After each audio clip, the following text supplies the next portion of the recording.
Hola, ¿qué tal, youtubers? Mucho gusto en volver a saludarles. Bueno, ya después de haber hecho algo de actividad, algo de investigación, algo de litigio, pues vamos a darle a lo que corresponde. En este caso, pues vamos a procurar hacer lo posible porque de alguna manera, bueno, pues podamos avanzar y podamos aportar algo para nuestros abogados mexicanos, nuestros hermanos mexicanos. Y naturalmente, bueno, pues me sigo con un tema que a veces me preocupa porque pues entre los compañeros, amigos, alumnos y especialistas a veces me hablan del derecho corporativo y hay quien a veces ignora qué es el derecho corporativo y sobre todo, bueno, pues estando dentro de algunas de algunos despachos de algunas firmas importantes, pues se les va a ese respecto que es el derecho corporativo. Y bueno, pues comprende, ¿verdad? Muchos derechos, muchas normas están relacionadas, confluyen, como el derecho laboral, como el derecho penal, como el derecho mercantil, y infinidad de derechos podríamos mencionar a ese respecto, pero sí me preocupa que si cuando menos no salen, había un dicho muy bonito que pues a mí no me gusta porque en realidad no lo creo, pero lo voy a decir, dicen que el que no sepa litigar, que se dedique a enseñar. Y no es cierto, hay muchos grandes profesores, muchos grandes catedráticos que tanto saben enseñar, como saben litigar, como saben investigar y como saben de alguna manera darse a entender ante sus alumnos. Entonces el día de hoy vamos a tocar el tema de las sociedades mercantiles en general, porque pues sí me preocupa que los corporativistas que están en grandes e importantes firmas, pues de alguna manera desconozcan. Ya saben que si es Peña no contesto, ahorita estoy ocupado y es mi momento porque ya son más de las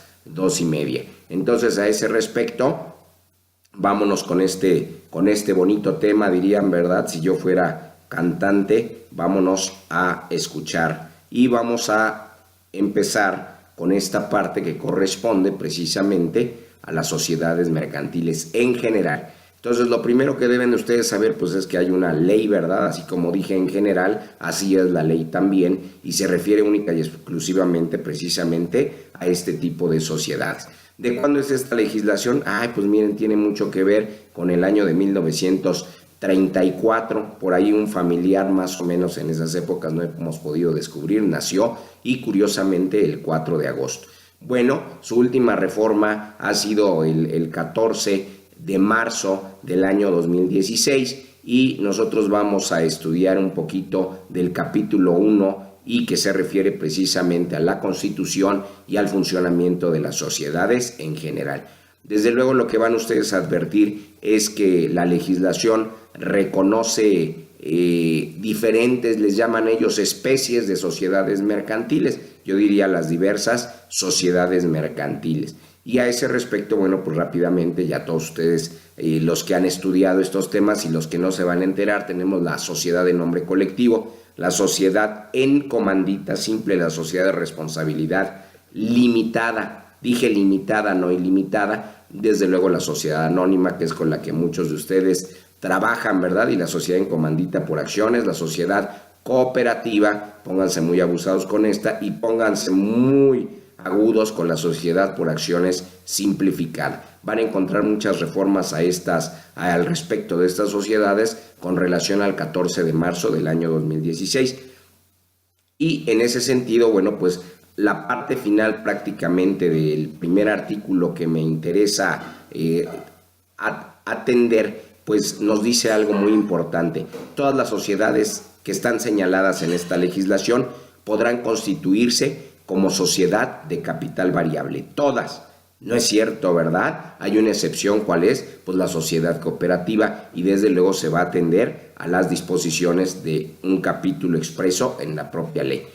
Al respecto, lo que ustedes van a advertir también es que solo este tipo de sociedades que estamos señalando en esta legislación, las que estén inscritas en el registro público del comercio, no digan registro público de la propiedad y del comercio, sí, así dicen muchos, ya no digan registro público del comercio, registro público de la propiedad, van a tener personalidad jurídica distinta de la de los socios. Eso grábenselo porque es fundamental cuando trabajen y para que ganen mucho dinero y presuman ante sus jefes, los que de alguna manera pues están invirtiendo, ¿verdad?, sus recursos en ustedes. Desde luego la interpretación en este sentido es que las sociedades no inscritas en el registro público, ¿verdad?, del comercio, pues los socios iban a responder en directo respecto de sus actos. ¡Ay, cuidado! Entonces ahí vamos a ponernos muy atentos porque nada nos va a detener, ni una gripa, ni un dolor de anginas, hay que seguir trabajando. Y desde luego van a ver ustedes cómo en el siguiente párrafo va a existir una excepción a la regla que acabamos de señalar, que está en términos de la propia legislación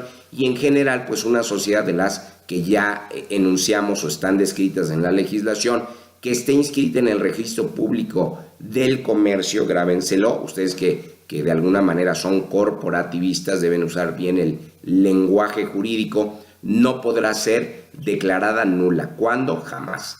A ese respecto, bueno, en el siguiente párrafo ustedes van a advertir que las sociedades que no estén inscritas en el registro público del comercio y que se hayan exteriorizado como, ¿verdad?, como sociedades con alguna de las características o se hayan hecho pasar por alguna de las características descritas en la legislación frente a terceros, aunque no constase, ¿verdad?, una escritura pública, van a tener personalidad jurídica. Sí, así lo dije, van a tener personalidad jurídica. Entonces aquí ustedes podrían hacer un reconocimiento y se podría interpretar en este sentido que su personalidad jurídica pues no va a ser diferente a la de sus socios, pues la regla nos decía que las que estén inscritas o registradas, ¿verdad?, si la personalidad jurídica va a ser diferente a la de sus socios y no se va a tratar de dos socios, sino prácticamente sus socios a través de esa empresa que le vamos a decir o esa sociedad que no está regular, pues van a tener que responder, ¿verdad?, de sus obligaciones para con terceros. Naturalmente, bueno, pues esa es una idea que se contiene en un artículo de la legislación.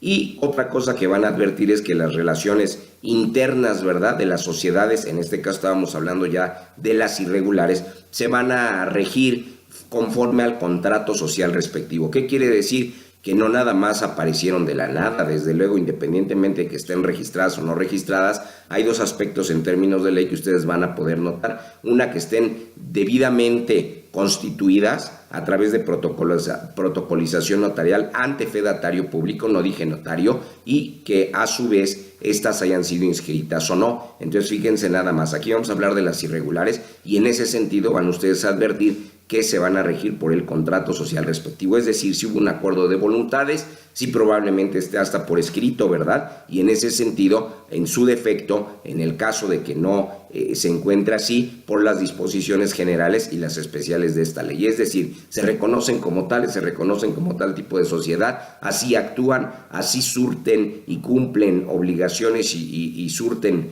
efectos los actos o hechos realizados y naturalmente, bueno, pues no están ni registrados ni hay verdaderamente un contrato social, pues a ese respecto, bueno, pues nos vamos a estar, ¿verdad?, a las disposiciones generales y a las leyes establecidas y las normas establecidas en las leyes.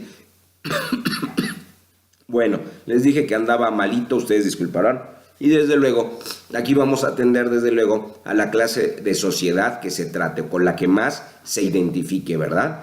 Y bueno, pues vamos con otra parte y ya ustedes advertirán que en el propio artículo y en otro párrafo pues hay varias ideas, ¿verdad? Que tratándose en este caso de sociedades por acciones simplificada, no sé por qué es por acciones simplificada, la sociedad es simplificada por acciones, ¿verdad?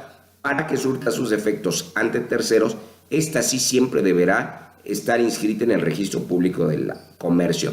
Y entonces ya tenemos ahí una excepción, ¿verdad? ¿Con cuál? Con la sociedad por acciones simplificada. ¿Qué deducen ustedes de esto? Pues que cualquiera de las otras sociedades, ¿verdad?, para que surta sus efectos ante terceros, pueden estar inscritas o no ante el registro público. ¿Cómo? Ya hay contradicción, ya hay antinomia, ¿verdad? Bueno, pues por eso es importante que conozcan la ley, que estudien la ley y que de alguna manera pues no resulten ser sorprendidos a ese respecto.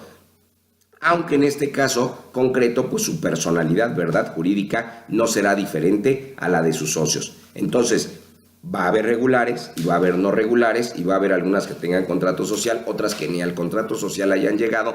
Vamos a estar a las disposiciones generales y a las normas. Otras que sí tienen contrato social pero no fueron registradas, pues vamos a estar a que sí van a surtir efectos frente a terceros, pero quienes van a responder van a ser los socios, ¿verdad? Y también sus representantes o sus mandatarios, para que no se vayan a hacer los chistositos. Por el momento les doy las gracias, me pongo a sus órdenes, estoy para servirles. Alex Paz y Piggy Lawyers estamos juntos y estamos dispuestos a servir a nuestra sociedad. Buena tarde.